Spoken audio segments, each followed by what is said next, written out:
नमस्कार बच्चों, welcome back to my YouTube channel best of education Mantra. प्यारे बच्चों, आज की इस वीडियो में हम बात करने वाले क्लास 9 की वार्षिक परीक्षा के अभ्यास प्रश्न पत्र यानी कि क्लास 9 के हिंदी सब्जेक्ट के सैम्पल पेपर को हम करने वाले हैं, जो आपके फाइनल एग्जाम के लिए बहुत ही महत्वपूर्ण होने वाली है। तो चलिए देखते हैं। समय 3 घंटे का मिलेगा आपको और टोटल नंबर आपके 80 नंबर के होंगे। ठीक है, तो यहाँ पर आपका जो पेपर है ना, ये दिया हुआ है 3 खंडों में बटा हुआ है। खंड क, खंड ख, ठीक है, सॉरी 2 खंडों में बटा हुआ, खंड क, खंड ख में। ठीक है, खंड क में आपको क्या कुल 49 प्रश्न पूछे गए हैं। ठीक है, और टोटल इस तरह से अगर देखा जाए,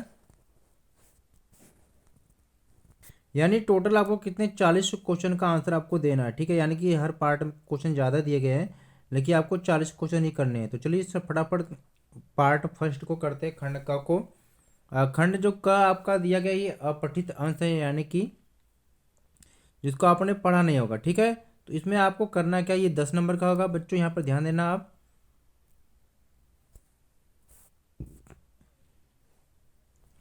इस पैराग्राफ को आपको पढ़ना है। ठीक है, पैराग्राफ पढ़ने के बाद इस पैराग्राफ पे आधारित आपको क्या क्वेश्चन दिया जाएगा। ठीक है, क्वेश्चन है, इसका फिर आंसर आपको देना है। ठीक है, तो चलिए देखते हैं। अब पैराग्राफ आप पढ़ लेंगे। ठीक है, काफ़ी पैराग्राफ लंबा है, तो पैराग्राफ पढ़ने के बाद इसके बाद क्वेश्चन को आप करेंगे। देखिए, हिंदी का पेपर काफ़ी आसान होता है प्यारे बच्चों। आप पैराग्राफ से सारे क्वेश्चन आपको मिल जाते हैं। ठीक है,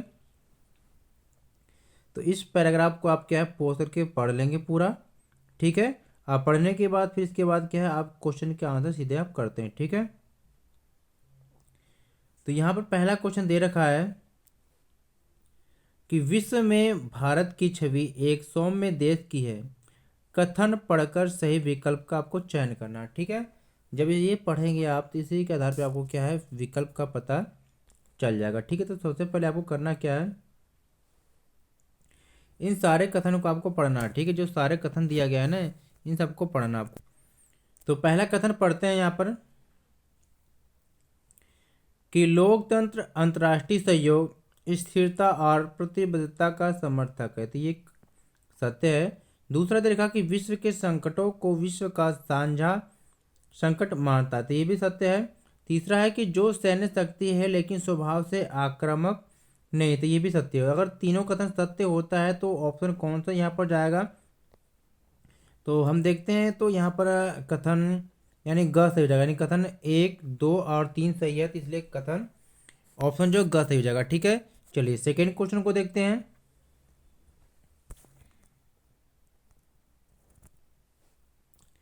सेकेंड क्वेश्चन कह रहा है कि गद्यांश के अनुसार भारत का सॉफ्ट पावर किन क्षेत्रों में विश्व भर में बढ़ती जा रही है। ठीक है, तो ये जो बढ़ती जा रही है, ये योग्य और आयुर्वेद की लोकप्रियता में। तो यहाँ पर क्वेश्चन 2 का ऑप्शन ए यानी कि क सही हो जाएगा। चलिए क्वेश्चन नंबर 3 को देखते हैं। गद्यांश के अनुसार भारतीय जनसंख्या की किस क्षेत्र में अथाह गहराई है। तो ये कौन से गहराई है। ठीक है, तो ये संस्कृति में, यानी क्वेश्चन थर्ड का जो ख सही हो जाएगा। ठीक है, चलिए क्वेश्चन नंबर 4 को देखते हैं। 4 क्वेश्चन करा कि लेखक के अनुसार पुरानी सभ्यता और आधुनिक विकास की कहानी के कारण आज भी भारत दुनिया के सभी क्षेत्रों के लिए क्या पैदा करता है। तो यहाँ पर आपको बताना है। ठीक है, तो क्या पैदा करता है यहाँ पर, तो क्वेश्चन नंबर जो 4 है ना, इसका राइट आंसर यहाँ पर का यानी कि कौतुक और रुचि पैदा करता है। ठीक है, क्वेश्चन नंबर चलिए 5 को देखते हैं। 5 क्या करा कि कथन ए और कारण आर को पढ़कर उपयुक्त विकल्प आपको चुनना है। तो कथन ए को देखते हैं कि योग और आयुर्वेद की लोकप्रियता विश्व भर में बढ़ती जा रही थी। ये भी बिल्कुल सत्य है। कारण है कि योग और आयुर्वेद से मनुष्य स्वस्थ और प्रसन्नचित्त रह सकता है। तो ये भी बिल्कुल कथन सत्य है। ठीक है, तो चलिए देखते हैं कि कौन सा ऑप्शन सही होता है। तो जब दोनों कथन सत्य है, तो यहाँ पर अगर हम देख पा रहे हैं, तो यहाँ पर कौन सा सही होगा, यहाँ पर ग हो जाएगा। ठीक है, क्योंकि ग में क्या कहा है कि कथन ए सही है और कारण आर सही है, और कथन की सही व्याख्या भी करता है, यानी कि ये इसकी सही व्याख्या करता है, इसलिए क्या है विकल्प ग सही हो जाएगा। ठीक है, अब यहाँ पर हम सेकेंड क्वेश्चन को करते हैं। सेकेंड क्वेश्चन क्या पद्यांश पे दिया है, यानी कि निम्नलिखित 2 पद्यांशों में से किसी एक पर आधारित क्या है बहुविकल्पी प्रश्नों की सर्वाधिक उपयुक्त विकल्प चुनना है। यानी यहाँ पर दो पद्यांश आपको दिया है, एक ये दिया हुआ है, एक अथवा करके नीचे दिया गया है, ठीक है। एक अथवा करके ये नीचे दिया गया है, तो इन दोनों में से कोई एक आपको करना है, ठीक है। चलिए हम एक एक करके सबको देखते हैं। तो यहाँ पर आप क्या पद को पढ़ लेंगे, ठीक है। देख कर बाधा विविध बहुविघ्न घबराते नहीं, तो ये पद को आप पढ़ लेंगे, ठीक है। चलिए हम सीधे डायरेक्ट क्वेश्चन को करते हैं। तो प्यारे बच्चों, पेपर आपके पास मिल जाएगा।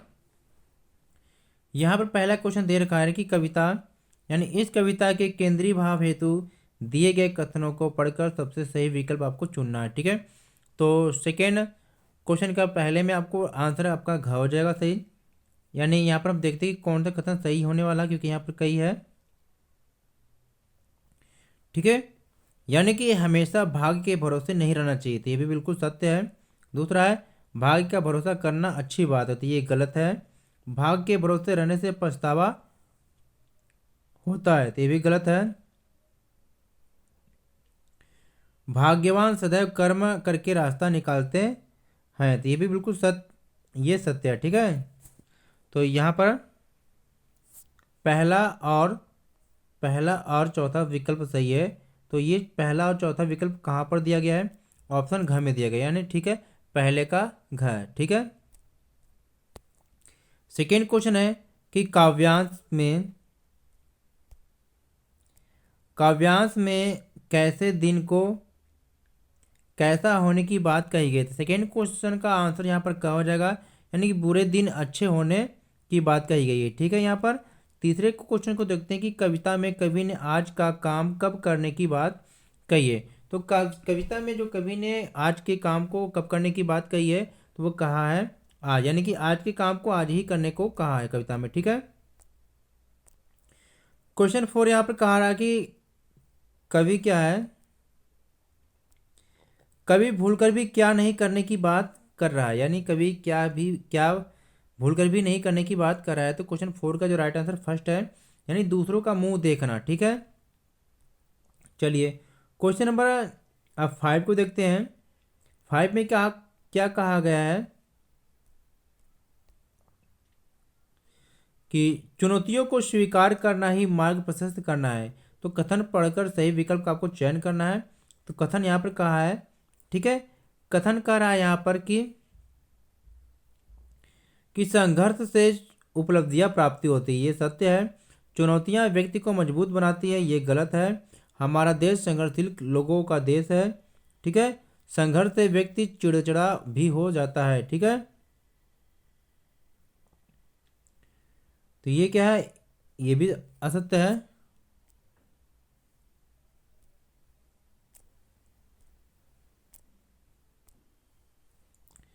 तो क्वेश्चन 5 का जो राइट आंसर हो जाएगा ऑप्शन ए विकल्प हो जाएगा, ठीक है। चलिए चलते हैं अगले क्वेश्चन की तरफ। अब यहाँ पर हम क्या करने वाले, अथवा वाले क्वेश्चन को पढ़ेंगे। अथवा वाले क्वेश्चन को आप पैराग्राफ पढ़ लेंगे, ठीक है। सीधे क्वेश्चन को देखते हैं, ठीक है। पहला क्वेश्चन यहाँ पर दिया कि इस कविता के केंद्रीय भाव हेतु दिए गए कथनों को पढ़कर सबसे सही विकल्प को आपको क्या है, चुनना है। तो पहला विकल्प आप देखते हैं, ठीक है। पहला है कि वह आदि अंत से मुक्त है, ठीक, ये भी सत्य है। उससे ही सूर्य प्रकाशित है, सत्य है। किरणें उसकी संदेश वाहिका है, ये भी सत्य है, ठीक है।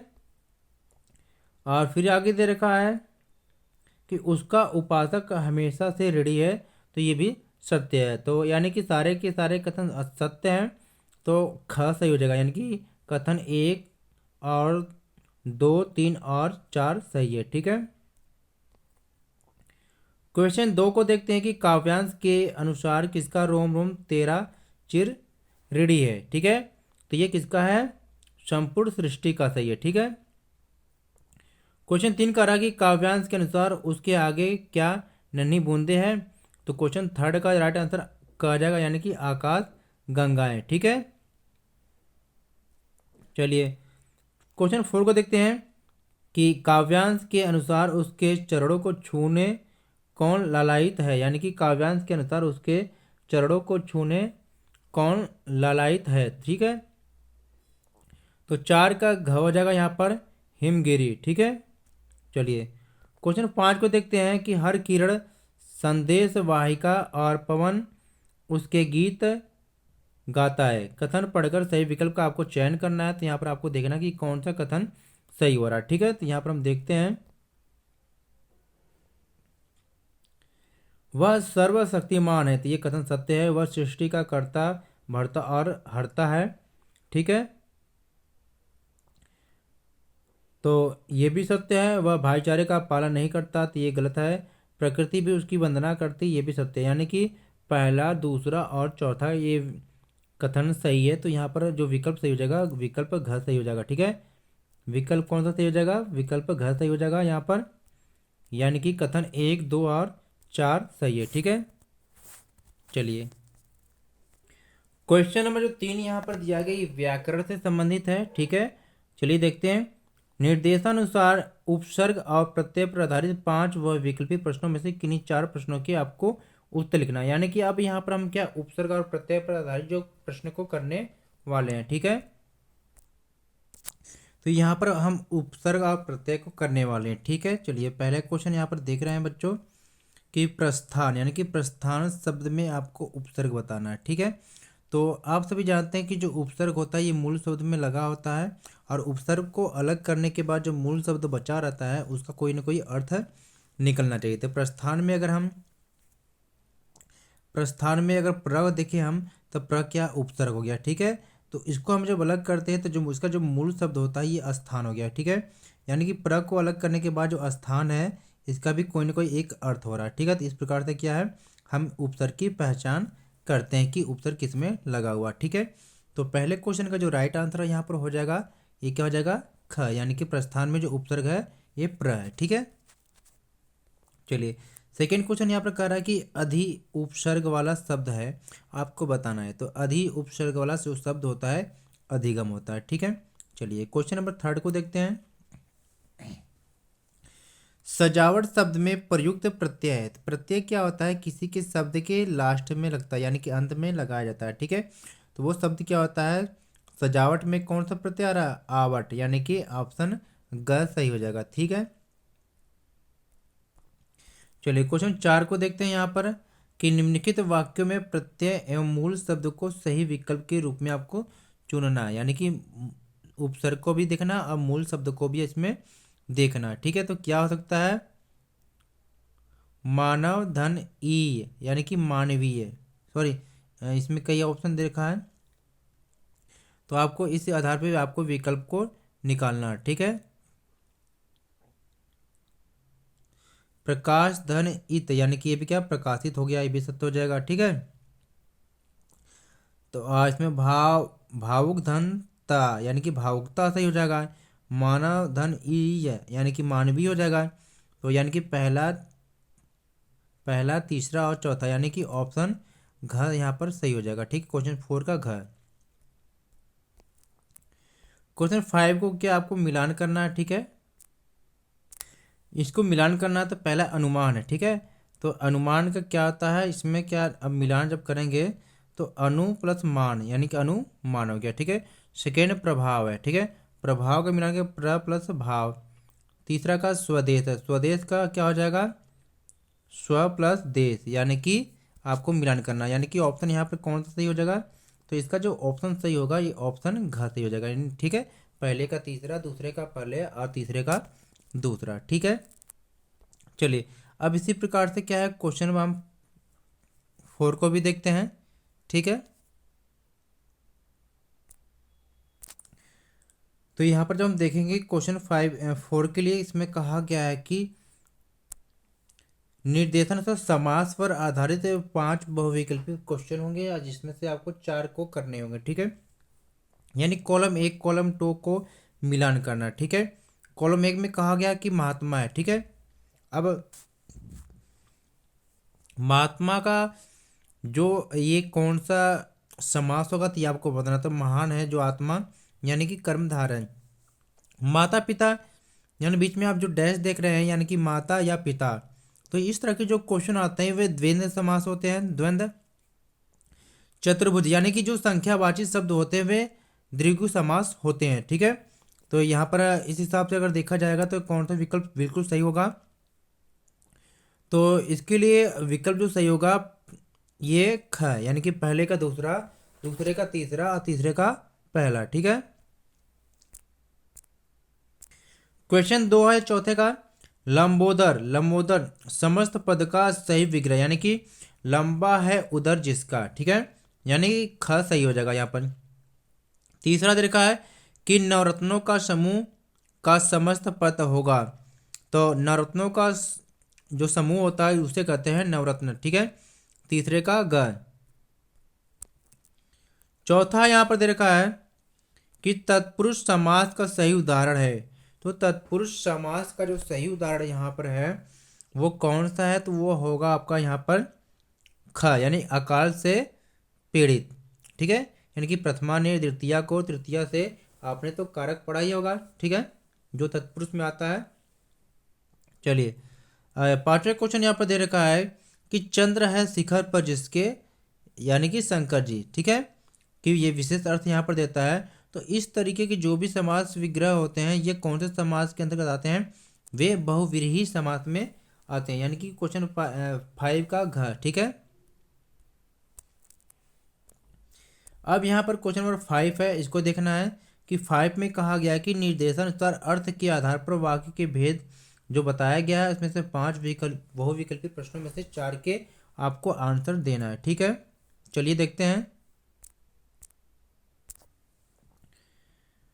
पहला इसमें क्वेश्चन दे रखा कि कोरोना अभी गया नहीं, अर्थ की दृष्टि से कौन सा वाक्य सत्य होगा ये आपको बताना है। ठीक है, तो ये सत्य हो जाएगा ख, यानी कि निषेध वाचक। ठीक है।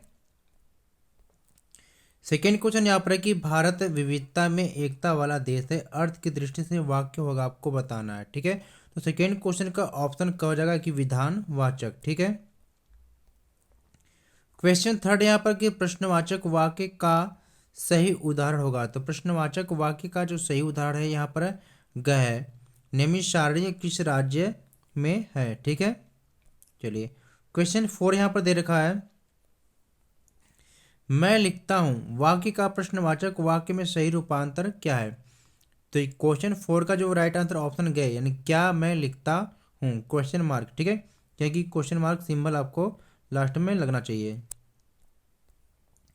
क्वेश्चन 5 पे यहाँ पर कि आज्ञावाचक वाक्य का सही उदाहरण होगा, यहाँ पर ये हो जाएगा क, तुम खेलने जाओ। यहाँ पर आज्ञा देना है, बाकी सारे क्या है क्वेश्चन मार्क चिन्हित, ये नहीं होगा। ठीक है। क्वेश्चन 6 यहाँ पर कह रहा है कि निर्देशानुसार यहाँ पर अलंकार पर आधारित 5 वह विकल्पित प्रश्न दिए गए हैं जिनमें से आपको 4 करने, यानी कि अब यहाँ पर हम जो क्वेश्चन करने वाले ये अलंकार पर आधारित है। पहला क्वेश्चन यहाँ पर निम्नलिखित पंक्तियों में रूपक अलंकार पहचान करिए। ठीक है, तो पहले क्वेश्चन में जो राइट आंसर ऑप्शन घ जगह आय महंत वसंत। ठीक है। सेकेंड क्वेश्चन यहाँ पर कह रहा है कि यमक अलंकार का सही उदाहरण है।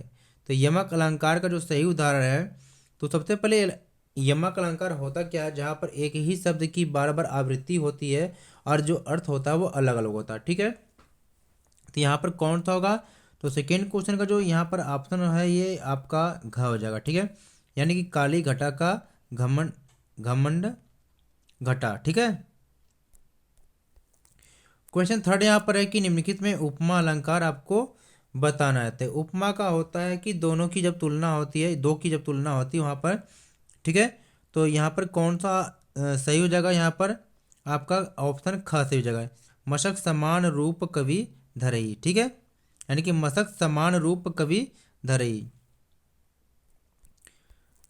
चलिए क्वेश्चन 4 यहाँ पर देखते हैं, उत्प्रेक्षा अलंकार का सही उदाहरण। देखिए इसको पहचानने के लिए सबसे आसान तरीका है कि जब कहीं पर आपको मिल जाए मनु, ठीक है, मनु मानहु जनु जानहु। ठीक है, अगर ऐसे शब्द आपको जब कभी मिल जाए तो वहां पर क्या होता है, उत्प्रेक्षा अलंकार होता है। ठीक है, तो यहाँ पर कौन सा है क्वेश्चन 4 में, क्वेश्चन 4 में ख आपको दिख रहा है, लट लटकनहि मनु मत मधुपनु माधपु मधुपी पिए।